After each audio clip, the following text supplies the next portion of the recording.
கர்த்தருடைய பரிசுத்தமுள்ள நாமம் மகிமைப்படுவதாக. நல்லா இருக்கீங்களா?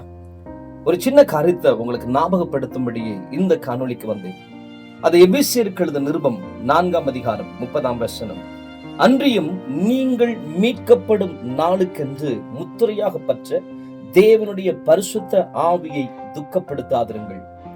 முத்திரையாக பெற்ற தேவனுடைய பரிசுத்த ஆவியை துக்கப்படுத்தாதிருங்கள்.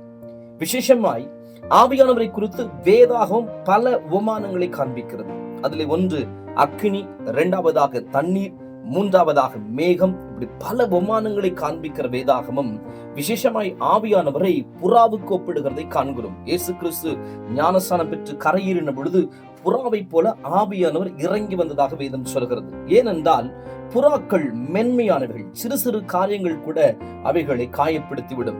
இந்த இடத்திற்குள்ளே ஆவியானவரை குறித்து கர்த்தருடைய வேதம் சொல்லுகிற போது ஆவியானவர் மிகுந்த மென்மையானவர். அநேகர் ஆவியானவரை குறிப்பிடுகிற போது பரிசுத்த ஆவி என்று குறிப்பிடுவார்கள். ஆனால் வேதாகமத்தினுடைய எல்லா இடங்களிலும் பரிசுத்த ஆவியானவர் என்கிற வார்த்தை மூல பாஷையிலே பயன்படுத்தப்பட்டிருக்கிறதை காண்கிறோம். நன்றாய் கவனியுங்கள். ஆவியானவரை நாம் பல நேரங்களிலே துக்கப்படுத்தி விடுகிறோம். அருமையான இதை கவனிக்கிற அருமையான கர்த்தருடைய பிள்ளைகளே, நீங்கள் ஏதோ ஒரு இடத்திலே ஆவியானவரை துக்கப்படுத்தி இருக்கலாம். ஆவியானவருக்கும் உங்களுக்குமான உறவிலே ஒரு பெரிய விரிசல் உண்டாயிருக்கலாம். எனக்கு ஆவியானவர் உங்களோடு கூட பேசுகிறார். நம்முடைய சின்ன சின்ன தவறுகள் அவரை காயப்படுத்திவிடும்.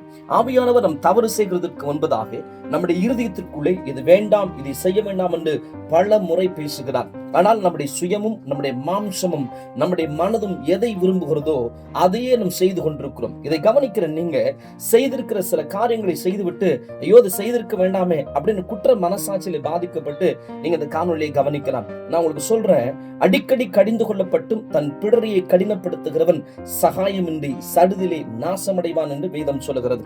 ஆவியானவர் இந்த பாதையில போக வேண்டாம், இதை செய்ய வேண்டாம்னு சொல்லிக் கொண்டிருக்கிற போது நம்ம திரும்ப திரும்ப அதை செய்கிற போது ஆவியானவர் அது நிமித்தமாய் துக்கப்படுகிறார். வேதாகமத்தை கவனிக்கும் போது சிம்சோன் திரும்ப திரும்ப பாவத்துக்குள் விழுந்த பொழுது சிம்சோனை விட்டு ஆவியானவர் விலகினார். சவுல் கீழ்ப்படியாமல் பாவத்தில் விழுந்த பொழுது ஆவியானவர் சவுலை விட்டு விலகினார். அப்படியானால் கொஞ்சம் கவனியுங்கள், இந்த ரெண்டு பேருக்குமே ஆவியானவர் விலகினது தெரியல. ஒருவேளை அந்த இடத்துக்குள்ள நீங்கள் இருப்பீங்கன்னா இன்னைக்கு ஆவியானவர் உங்களோடு கூட பேசுகிறார். ஆவியானவரை துக்கப்படுத்தாதீர்கள். இப்போதும் காலம் இருக்கிறது, இன்றைக்கும் நேரம் இருக்கிறது.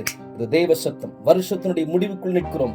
நாம் எங்கே ஆவியானவரை துக்கப்படுத்துகிறோமோ, எந்த காரியத்தை ஆவியானவர் வேண்டாம் என்று சொல்கிற போது திரும்ப திரும்ப செய்கிறோமோ அதை மாற்றிக்கொள்ள கர்த்தர் உதவி செய்வாராக. இன்றைக்கு தேவ சமூகத்திலே ஆண்டவரே, ஆமா நான் இந்த இடத்துல நாம துக்கப்படுத்துறேன், மன்னிங்கன்னு கேளுங்க. நிச்சயமாய் ஆவியானவர் உங்களுக்குள்ளே ஒரு பெரிய மாறுதலை உண்டாக்குவார். God bless you. கர்த்தர் உங்களை ஆசீர்வதிப்பாராக. ஆமென்.